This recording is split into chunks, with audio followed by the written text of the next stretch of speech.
मनुष्य की सोच संसार का सबसे गहन या कहो सबसे कठिन भाव है।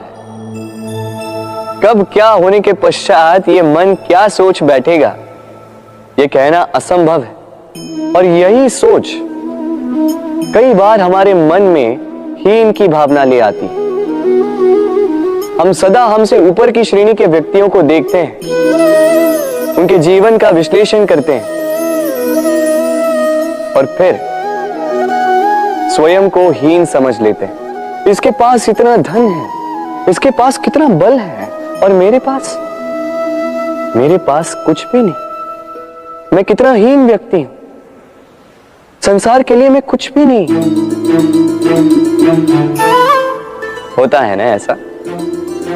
किंतु ऐसा नहीं है। आपके पास भी बहुत कुछ है, पलट के देखिए। किसी भूखे व्यक्ति को केवल एक रोटी मिल जाए तो भले ही दूसरों के लिए वो अन्न का दाना होगा, किंतु उसके लिए वो भोज से कम नहीं। इसलिए जब भी मन में हीन भावना जागे, अपनों की ओर देखिए, उनकी ओर पलटिए। आपको विश्वास हो जाएगा कि भले ही आप ये मानते हो कि इस संसार के लिए आप कुछ नहीं है, कुछ लोगों के लिए आप संपूर्ण संसार है। तो जो आपका संसार है उसमें प्रसन्न रहना सीखिए। राधे राधे। कितना सुंदर पुस्तक है, सुंदर आवरण है, सजाए हुए पृष्ठ है।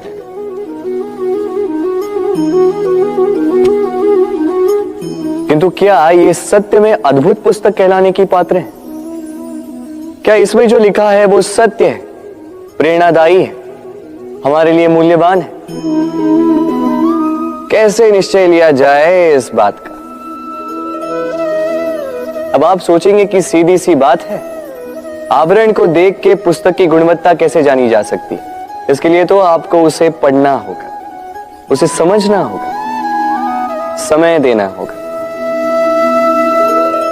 है ना? बिल्कुल उचित सोच रहे हैं आप। बस आश्चर्य की बात यह है कि पुस्तक के विषय में आप ये सारी बातें जानते हैं, किंतु किसी व्यक्ति के विषय में आप ये सारी बातें मन में नहीं लाते। व्यक्ति का मूल्यांकन भी उसके वस्त्रों से, उसके शारीरिक रूप से या उसकी सुंदरता से नहीं किया जा सकता। उसके लिए आपको उस व्यक्ति को पढ़ना होगा, उसे समझना होगा, उसे समय देना होगा। पर हम क्या करते हैं?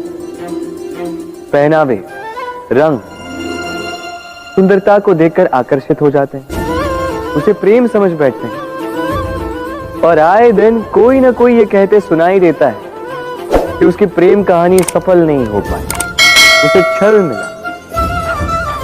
किंतु इसमें दोष किसी और का नहीं, स्वयं आपका है। आपने उस व्यक्ति को समय नहीं दिया, आपने उस व्यक्ति के विचार नहीं परखे। प्रेम 2 क्षण में बनने वाला पकवान नहीं है।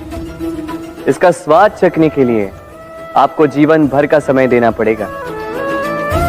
तो समय दीजिए, एक दूसरे के रूप से नहीं, आत्मा से जुड़ी। निश्चित ही मन प्रसन्नता से कह उठेगा,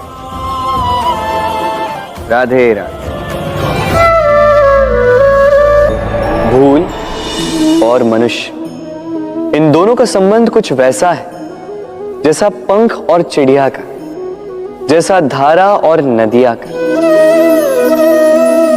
यदि भूल मनुष्य के स्वभाव का इतना महत्वपूर्ण अंग है तो आप सोचिए, इस पर लज्जा क्यों? इस पर लज्जा करना ठीक है ही नहीं। वैसे देखा जाए तो भूल हमें स्वयं को और श्रेष्ठ बनाने का अवसर देती है, पहले से अच्छा प्रदर्शन करने की प्रेरणा देती है।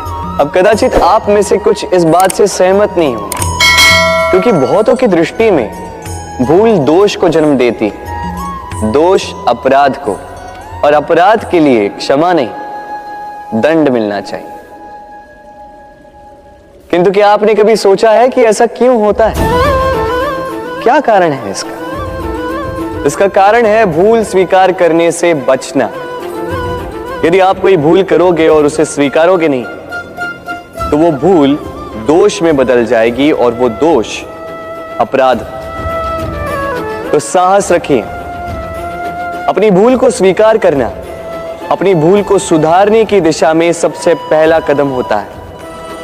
और स्मरण रखिएगा, यदि कुछ अपराध है तो वो है समय पे अपनी भूल ना स्वीकार। राधे राधे। मनुष्य का स्वभाव है कमाना, संग्रह करना, फिर चाहे वो धन हो, नाते हो, संबंध हो या हो प्रसन्नता। परंतु क्या आपने कभी सोचा है नियति ने यह संग्रह करने की प्रकृति मनुष्य में क्यों डाली? एक बीज से पौधा पनपता है, उसके भोजन से फल संग्रहित होता है। क्यों? इसलिए ताकि वृक्ष उसे स्वयं खा सके? नहीं, बल्कि इसलिए ताकि वो भूखे जीवों में बांट सके। अब आप पूछेंगे कि इसमें वृक्ष का क्या लाभ? लाभ है, क्योंकि जो बांटता है वो मिटता नहीं। जो फल ये जीव खाते हैं वो उसके बीजों को वातावरण में बिखेर देते हैं, जिससे जन्म लेते हैं नए वृक्ष। उसकी जाति, उसका गुण, उसकी मिठास अमर हो जाती है। इसलिए स्मरण रखिएगा, अमीर होने के लिए एक एक क्षण संग्रह करना पड़ता है, किंतु अमर बनने के लिए एक एक कण बांटना पड़ता है। राधे राधे। प्रेम,